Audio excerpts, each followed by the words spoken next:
क्या आप जानते हो, बस एक एग्जाम नॉरसेट आपकी पूरी लाइफ को 180 डिग्री बदल सकता है, जिसमें आपको मिलता है सेंट्रल गवर्नमेंट की जॉब विद 12 लाख का सैलरी पैकेज और एक रेप्यूटेड लाइफ। लेकिन ज्यादातर एस्पिरेंट्स इस एग्जाम के अंदर हर बार फेल हो जाते हैं क्योंकि उन्हें आज तक नॉरसेट का असली नेचर ही समझ नहीं आया। वो बस रैंडम एमसीक्यू सॉल्व करते रहते हैं, वो भी बिना किसी स्ट्रेटजी के, और मल्टीपल रिसोर्सेज के पीछे भागते हैं और एट लास्ट सिर्फ कंफ्यूजन बचती है और कुछ नहीं। टाइम टेबल, डिसिप्लिन, कंसिस्टेंसी सब मिसिंग, और उसके साथ साथ राइट गाइडेंस भी नहीं मिलता और प्रिपरेशन अधूरी रह जाती। और फिर बचता है लास्ट मिनट पैनिक, स्ट्रेस और रिग्रेट। और यही है रियलिटी ऑफ नॉरसेट एग्जाम। अपनी ड्रीम जॉब को पाना मुश्किल नहीं है, लेकिन स्ट्रगल अनअवॉइडेबल है। बिना मेहनत के आप अपने ड्रीम को पूरा नहीं कर सकते। तो आज की वीडियो में हम उस सवाल का जवाब देने वाले हैं जो हर एक एस्पिरेंट के मन में रहता है कि मैं क्यों फेल हुआ और नॉरसेट की सच में रियलिटी क्या है, क्या है ये एग्जाम। अब अगर तुमने इस वीडियो को देखना शुरू किया है, इसका मतलब नॉरसेट तुम भी क्रैक करना चाहते हो, इंटरेस्ट है तुम्हारे मन में, लेकिन कहीं ना कहीं कमी रह रही है जो हर एक एस्पिरेंट की तरफ से रहती है। और यही है हमारा आज का सबसे बड़ा सवाल, एस्पिरेंट्स नॉरसेट में फेल क्यों होते हैं। और इस सवाल का जवाब तुम्हें इस वीडियो में मिल जाएगा, बशर्ते तुम्हें आखिरी तक डेडिकेशन के साथ बने रहना है। सबसे पहले जरूरी है नॉरसेट एग्जाम का नेचर समझना, यानी अगर आप पैटर्न समझकर स्टडी नहीं करोगे तो फिर सारे के सारे प्रिपरेशन और हार्डवर्क वेस्ट हो जाएगा। नॉरसेट एक एमसीक्यू बेस्ड और कंप्यूटर बेस्ड टेस्ट होता है जिसके अंदर हर एक सब्जेक्ट का वेटेज डिसाइडेड है, और पूरा आपका प्री एग्जाम चाहे लगा लो तो उसके अंदर भी 2 सेक्शंस क्लियरली डिवाइड होते हैं।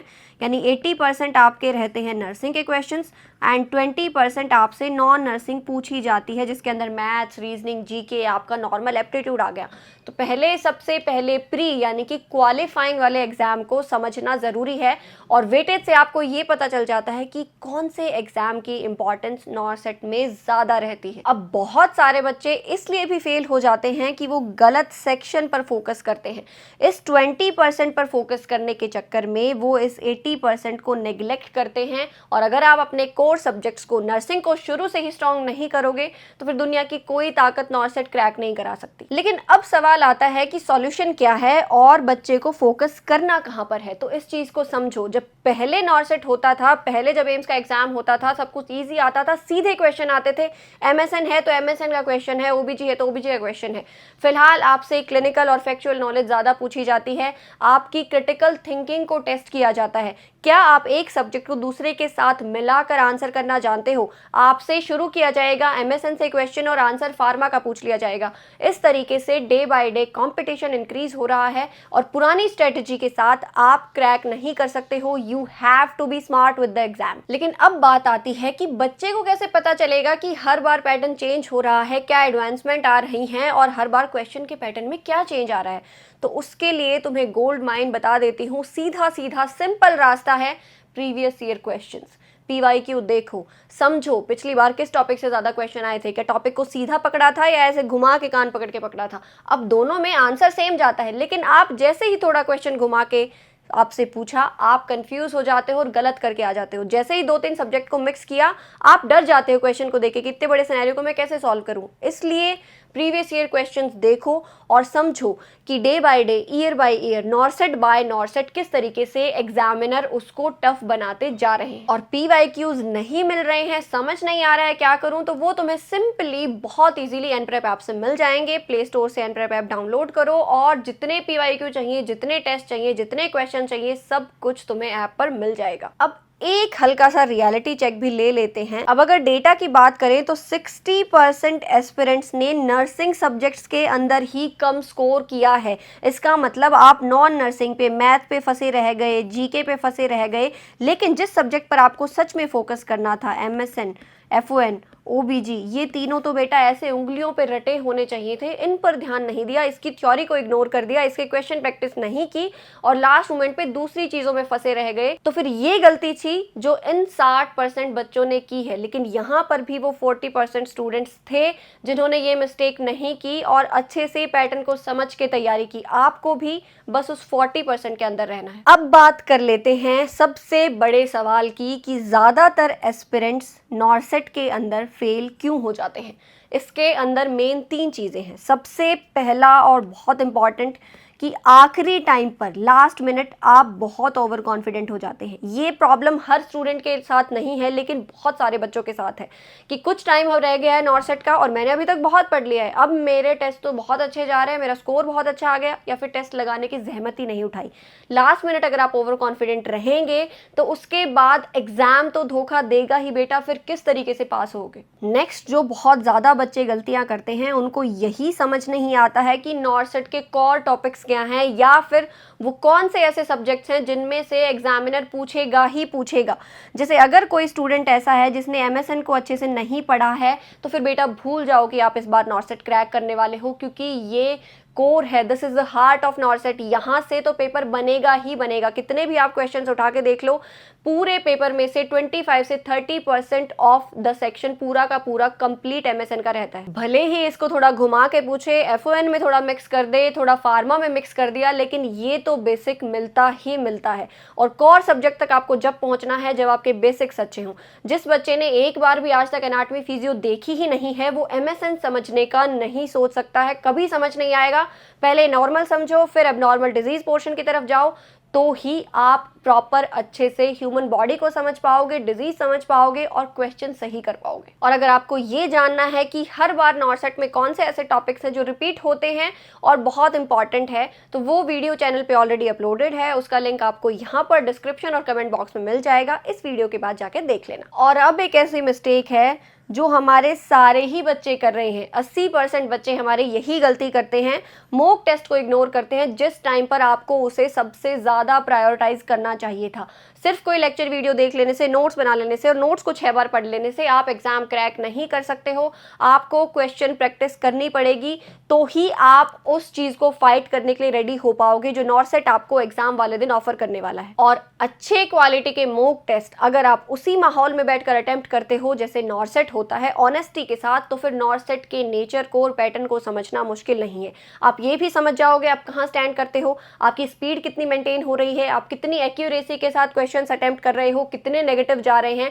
Everything you can understand with constant question practice and mock test. और अगर बहुत अच्छी क्वालिटी के हाई यील्डिंग एमसीक्यू वाले तुम्हें मॉक टेस्ट चाहिए, तो वो बहुत इजीली एनप्रेप ऐप पर मिल जाएंगे। डाउनलोड करो और आज ही से प्रैक्टिस स्टार्ट कर दो। और जब ऐप पर जा ही रहे हो तो वहां पर तुम्हें नाश्ता सीरीज के भी सारे टेस्ट मिल जाएंगे, जो कि इंडिया का सबसे बड़ा नर्सिंग असेसमेंट टेस्ट है। और आप खुद को पहचान सकते हो कि आप किस लेवल पर हो और नॉर्सेट कहाँ पर है। अब फिर से एक रियलिटी चेक तुम्हें दे देते हैं रिलेटेड टू मॉक टेस्ट। जो एस्पिरेंट्स मॉक टेस्ट देते हैं उनके नॉर्सेट क्लियर करने के चांसेस 35% तक बढ़ जाते हैं, रेदर देन वो स्टूडेंट्स जो कभी भी मॉक टेस्ट अटेम्प्ट नहीं करते और क्वेश्चन प्रैक्टिस को कम प्रिविलेज देते हैं। अब हमने ये तो देख लिया कि सारे एस्पिरेंट्स क्यों फेल हो रहे हैं, अब ये भी देख लेते हैं कि ऐसी कौन सी कॉमन मिस्टेक्स हैं जो हर एक बच्चा कर ही रहा है। जिसमें सबसे पहली मिस्टेक है मल्टीपल रिसोर्सेज यूज़ करना। सारी चीज़ें कवर करने की सोचोगे, ये भी उठा लिया, यहाँ से रैंडम नोट्स ले लिए, ये क्वेश्चन ले लिए, ये कोई वीडियो देख ली, और फिर समझ रहे हो कि इससे तुम्हारा नॉर्सेट क्रैक हो जाएगा, तो बेटा मुश्किल है। अब बच्चे सोचते हैं जितनी ज़्यादा बुक्स होंगी, जितने ज़्यादा नोट्स इकट्ठे करके प्रिंट करा के रख लूँगा, उतनी ज़्यादा अच्छी प्रिपरेशन होगी और उतने ज़्यादा मेरे चांसेस इंक्रीज हो जाएंगे। लेकिन सच क्या होता है, जितने ज़्यादा मल्टीपल रिसोर्सेज उतनी ज़्यादा कन्फ्यूजन, और नतीजा हर बार की तरह इस बार भी लिस्ट में नाम नहीं आता है। अब इसका भी रियलिटी चेक तुम लोग ले लो। वो बच्चे या वो एस्पिरेंट्स जो मल्टीपल रिसोर्सेज यूज़ करते हैं, सारी चीज़ें कवर करने की कोशिश करते हैं, वो भी रैंडम बिना किसी स्ट्रेटजी के, उनके फेलियर का रेट 43% ज़्यादा रहा है। तो बेटा जी 100 जगह भटकने से अच्छा है कि एक रिसोर्स पर बिलीव करो और उसी को अच्छे से डेडिकेशन के साथ पढ़ो और प्रिपरेशन करो। और अगर अभी तक नहीं समझ आ रहा है कि वो रिसोर्स कौन सा है और कैसे करूं, तो फिर एक बार एनप्रेप ऐप डाउनलोड करके लेक्चर वीडियोस देखना और क्वेश्चन अटेम्प्ट करके देखना, तुम्हें अपने आप समझ आ जाएगा तुम्हें क्या करना है। अब इसके अलावा सेकंड मिस्टेक बच्चे करते हैं कि क्वेश्चन प्रैक्टिस तो कर लेते हैं, लेकिन अपनी गलतियों को एनालाइज नहीं करते हैं। तो इसका मतलब है कि अगर आपने बिना एनालिसिस के एमसीक्यू प्रैक्टिस की है, मतलब आपने जीरो प्रैक्टिस की है, कोई फायदा नहीं है उस चीज़ का। एमसीक्यू लगाओ, रेशनल्स पढ़ो, ये देखो कि तुमने वो गलती क्यों की है, और फिर ध्यान रखो कि उस सेम गलती को वापस कभी रिपीट नहीं करना है। और जो लोग अपनी मिस्टेक्स एनालाइज करते हैं उनकी एक्यूरेसी 30% तक इंक्रीज हो जाती है, जो कि बहुत बेनिफिशियल है अगर आप इसको इतने ज़्यादा इंपॉर्टेंट एग्जाम की नज़र से देखोगे तो। इसके बाद एक गलती बच्चे करते हैं कि थ्योरी को बिल्कुल ही इग्नोर करने लग जाते हैं। अगर उनको किसी ने कह दिया कि बेटा एमसीक्यू प्रैक्टिस करो, तो फिर सीधा एमसीक्यू पे ही चले गए, सीधा टेस्ट सीरीज लेके पढ़ना शुरू कर देते हैं। ये सोचते ही नहीं हैं, जब तक आप अपना बेस नहीं बनाओगे तब तक आप किसी भी एग्जाम को टैकल नहीं कर सकते हो, चाहे वो नॉर्सेट है या कोई भी नर्सिंग कॉम्पिटिटिव एग्जाम है। सबसे पहले अपनी नर्सिंग को, अपने प्रोफेशन को, अपने कोर को स्ट्रॉन्ग करो, उसके बाद प्रिपरेशन। और अगर थ्योरी पर अच्छा ध्यान दोगे, बेस अच्छा इंक्रीज करोगे, तो फिर 50% चांसेस आपकी सक्सेस के वैसे ही इंक्रीज हो जाएंगे। अब बहुत सारे बच्चे एक और गलती करते हैं कि बच्चे ना तो प्रॉपर स्ट्रेटजी फॉलो करते हैं, ना ही किसी स्टडी प्लान के थ्रू चलते हैं, और फिर सोचते हैं कि सीधा सीधा ऐसे ही कुछ भी पढ़ लेने से पेपर क्रैक हो जाएगा। तो बेटा ऐसा सच नहीं है। आपको एक प्रॉपर फ्लो के अंदर चलना पड़ेगा। आपको ये पता होना चाहिए कि आपको किस सब्जेक्ट को कब कवर करना है। सबसे पहले वो सब्जेक्ट्स इंपॉर्टेंट हैं जो आपके बेसिक कवर करते हैं, उसके बाद आते हैं हमारे एडवांस सब्जेक्ट्स। बेसिक यानी कि सबसे पहले आप पढ़ेंगे एनाटॉमी एंड फिजियो को, उसके साथ अगर आपको फार्मा कवर करना है तो पहले आपको एमएसएन पढ़ना पड़ेगा। इस तरीके से ये लूप आपका चलना चाहिए। First you will cover anatomy, second you will cover MSN, and same system आप कवर करेंगे फार्मा से। इसी तरीके से सब सब्जेक्ट्स को एक फ्लो के अंदर लेकर चलना होता है। अगर आप वो प्रॉपर फ्लो मेंटेन नहीं करते हो, बिना स्ट्रेटजी प्लान के चलते हो, तो फिर उम्मीद मत करो कि इस बार भी क्रैक होगा। और अगर नॉर्सेट की स्ट्रेटजी चाहिए, किस तरीके से आपको क्रैक करना है, कितने भी मंथ की, तो सारी की सारी स्ट्रेटजी ऑलरेडी अपलोडेड हैं विद द 6 मंथ स्ट्रेटजी, जिसमें आप बहुत अच्छे से सारे सब्जेक्ट्स को कवर करते हुए प्रिपेयर कर सकते हो। वीडियो का लिंक आपको यहाँ पर डिस्क्रिप्शन और कमेंट बॉक्स में मिल जाएगा, जाकर देखना और समझना कि प्रिपरेशन कैसे होती है। क्योंकि बेशक से तुम रियलिटी चेक देख लो कि स्ट्रक्चर्ड प्लानिंग या स्टडी प्लान कितना ज़्यादा इंपॉर्टेंट है। अब हमारे वो स्टूडेंट्स जिन्होंने स्ट्रक्चर्ड प्लानिंग की और अच्छे से प्रिपरेशन की थी, ऐसे स्टूडेंट्स 95% थे जिनका एग्जाम क्रैक हुआ। लेकिन वो बच्चे जो बिना किसी स्ट्रेटजी के ऐसे ही अंधाधुंध पेपर देने चले गए, 50% स्टूडेंट्स भी ऐसे नहीं हैं जिन्होंने एग्जाम को पहली बार में या फिर जाते ही क्रैक कर दिया। तो अगर आपको मल्टीपल अटेम्प्ट से बचना है तो सही स्ट्रेटजी के साथ और डिसिप्लिन के साथ आपको पढ़ना पड़ेगा। अगली गलती हमारी वही है, ना तो बच्चे डिसिप्लिन मेंटेन करते हैं और कंसिस्टेंट तो रहते नहीं हैं, और फिर आप लोग सोचते हो कि आप इस बार भी एग्जाम क्रैक कर लोगे, कि बेटा आराम से घर पे बैठने से और फ़ोन चलाने से पेपर क्रैक नहीं होगा, ना ही ये वीडियो देखने से होगा। वीडियो देखने के बाद जो चीज़ें समझाई हैं उनको अपनी ज़िंदगी में उतारना होगा, तो आप क्रैक कर पाओगे। अगर आपके अंदर डिसिप्लिन नहीं है, एक अच्छा रूटीन आपने मेंटेन नहीं किया है, तो फिर आप क्रैक नहीं कर सकते। और अब अगर तुम्हें इन दोनों कोर चीज़ों को मेंटेन करना है, समझना है और ये सीखना है कि स्केड्यूल कैसे बनाना है, रूटीन कैसे बनाना है, टाइम टेबल कैसे बनाना है, तो वो वीडियो भी ऑलरेडी चैनल पर अपलोडेड है, जिसमें आपको ये पता चल जाएगा कि स्टडी टाइम टेबल नर्सिंग के लिए क्या बेस्ट है, कैसे बनाना होता है, डेली कितना टाइम आपको थ्योरी को देना है, कितना एमसीक्यू को देना है, कितनी देर अपने को रिवीजन करनी है, कितनी देर नॉन नर्सिंग पढ़ना है। सारा का सारा प्रॉपर स्केड्यूल आपको वीडियो में मिल जाएगा। लिंक भी आपको डिस्क्रिप्शन और कमेंट बॉक्स में मिल जाएगा। जाओ और समझो कि टाइम टेबल कैसे बनाते हैं। और अब यहाँ पर भी रियलिटी चेक ले लेते हैं कि जो बच्चे रेगुलर स्टडी हैबिट्स मेंटेन करके रखते हैं उनका सक्सेस का रेट 40% से उन बच्चों से ज़्यादा रहता है जो कि प्रॉपर रूटीन फॉलो नहीं करते हैं।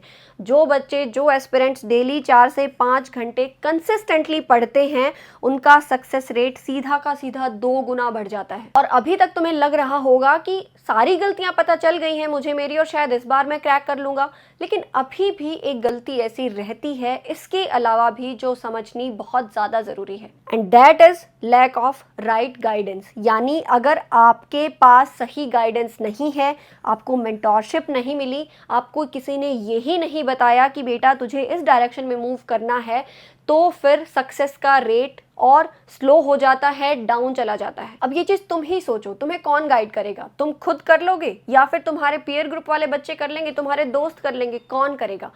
वो ही तो तुम्हें गाइड करेगा ना, जिसको एग्जाम की पूरी नॉलेज है, पूरा एक्सपीरियंस है, जिसने वो चीज़ें ऑलरेडी अपनी लाइफ में अटेम्प्ट करी हैं, वो ऑलरेडी उनमें सक्सेसफुल है, वो ही तुम्हें बता सकता है कि कैसे क्रैक करना है। अब ये मेंटोरशिप या गाइडेंस तुम्हें कहाँ मिलेगी? ये तुम्हें मिलेगी उन एक्सपर्ट्स से जो ऑलरेडी एम्स के अंदर हैं, जो ऑलरेडी उन एग्जाम्स को क्रैक कर चुके हैं और जो ऑलरेडी तुम सबके कनेक्शन में हैं। जैसे कि मैं, हिम्मत सर, अमन सर, वैशाली मैम, ऑलरेडी सारे के सारे एनप्रेप के मेंटोर्स तुम्हारे कनेक्शन में हैं और ऑलरेडी बहुत सारे बच्चों की हेल्प कर रहे हैं। और अभी तक भी जिस बच्चे को हेल्प नहीं मिली है और कनेक्ट करना चाहता है, वो बहुत इजीली हम लोगों से कनेक्ट कर सकता है, क्योंकि बेटा मेंटोरशिप ज़रूरी है। एक शब्द में समझो इसका मतलब मेंटोरशिप अगर सही तरीके से दी गई है, it is a shortcut to success.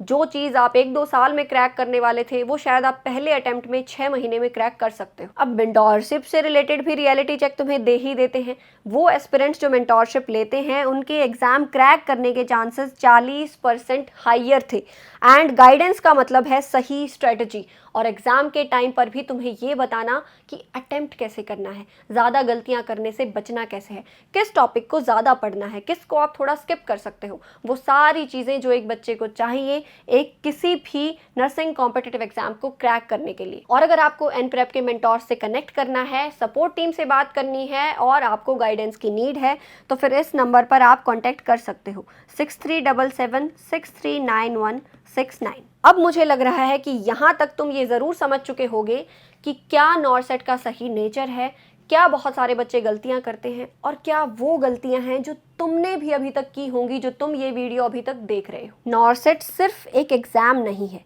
ये एक ऐसी लाइफ चेंजिंग करियर अपॉर्चुनिटी है जो एक ही बार में सब कुछ बदल के रख सकती है और पूरी लाइफ को बेटर कर सकती है। 12 लाख सैलरी पैकेज कोई कम नहीं होता, विद सेंट्रल गवर्नमेंट की job security, insurance, pension, allowances और वर्क लाइफ बैलेंस। ये बहुत सारी इंपॉर्टेंट चीज़ें हैं जो हर एक इंसान को चाहिए। लेकिन अगर आप सही स्ट्रैटेजी, डिसिप्लिन और कंसिस्टेंसी को इग्नोर करते हो, तो ये गोल्डन चांस आप उन सारे बच्चों की तरह मिस कर दोगे जो हर बार उन्हीं सेम गलतियों को रिपीट करते रहते हैं। और अगर कहें कि गोल्डन रूल क्या है, तो वो है स्मार्ट प्रिपरेशन, सही स्ट्रेटजी के साथ और अच्छी मेंटोरशिप और सही गाइडेंस के साथ आप सक्सेस पा सकते हैं उन सारे स्टूडेंट्स की तरह जिन्होंने एनप्रेप से पढ़ के और सही मेंटोरशिप के साथ सक्सेस पाई है विद राइट स्ट्रेटजी, और जो आज ऑल ओवर इंडिया एम्स के अंदर वर्किंग है as a nursing officer. NORCET की रियलिटी समझो, और सिर्फ समझना ही नहीं है, चीज़ें समझने के बाद उस पर एक्शन लो, अपनी सही स्ट्रेटजी बनाओ, एक स्ट्रक्चर टाइम टेबल बनाओ और उसको आज ही से फॉलो करना शुरू कर दो। और जैसे ही आप ये चीज़ें अच्छे से फॉलो करोगे तो ये 12 लाख की सैलरी, या फिर मैं कहूँ तो ये नर्सिंग ऑफिसर का जॉब टाइटल इन एम्स आपके पास भी बहुत जल्दी आ जाएगा। और एनप्रेप के साथ जुड़कर अगर आप अपनी प्रिपरेशन आज ही शुरू करते हो, तो फिर सारे सही रिसोर्सेज के साथ, सही मेंटोरशिप के साथ और सही स्ट्रेटजी के साथ आप नॉरसेट में अपनी सीट कंफर्म कर सकते हो। इसलिए आज ही एनप्रेप ऐप डाउनलोड करो और पढ़ना शुरू कर दो। सो मिलते हैं नेक्स्ट वीडियो में किसी ऐसे ही इंटरेस्टिंग सवाल के साथ और उसके जवाब के साथ। तब तक के लिए ऑल द बेस्ट।